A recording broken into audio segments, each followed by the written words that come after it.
dénonciation, Jésus meurt sur la croix.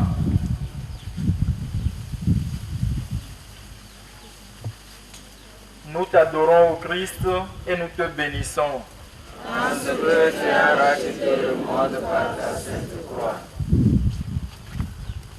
On se couche comme on a étendu sa natte, nous enseigne le dicton.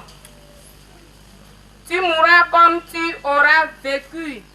Au lieu d'avoir peur de la mort, prends plutôt garde à ta manière de vivre.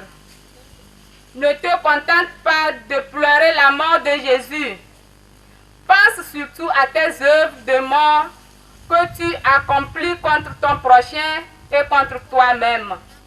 Si ta vie cache ce que tu es en réalité, parce que tu portes bien ton masque et que ta comédie te réussit, sache que le jugement dernier déchirera un jour le voile et que le masque effrité te laissera découvrir dans ta nudité et dans ta vérité.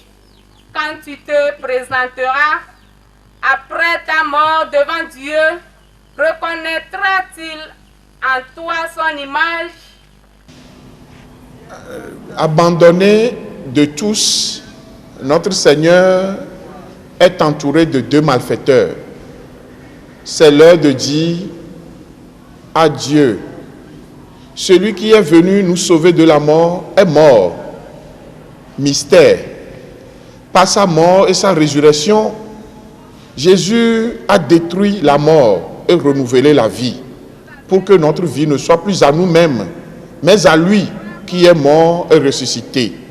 Ceux qui crient matin, midi, soir, prêchant contre la croix, promettant ciel et terre aux hommes et aux femmes, vendant à tout vent des recettes, porte-bonheur, possédant la clé, le secret de la délivrance et de la guérison. Ceux-là, la Bible déclare qu'ils sont les ennemis de la croix du Christ. Leur fin sera la perdition. Leur Dieu, c'est leur ventre, et leur gloire, ils la mettent dans leur honte. La croix nous rappelle chaque jour que nous devons aimer Dieu plus que tout, le bois vertical, et aimer nos prochains comme nous-mêmes, le bois horizontal. Les deux amours étant croisés, ils sont inséparables. On ne peut pas prétendre aimer Dieu, aimer Jésus-Christ sans aimer son prochain. C'est faux. Attention, chers amis, parler de la croix et porter sa croix ne veut pas dire qu'il ne faut pas chercher à travailler, à se soigner, à se marier, à manger ou à boire.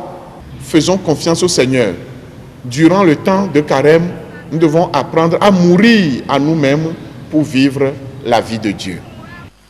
Nous t'adorons, Jésus-Christ. Nous t'adorons à genoux. Nous ne trouvons ni les paroles, ni les gestes qui suffisent à exprimer la vénération qui vient imprégner nos cœurs devant ta croix.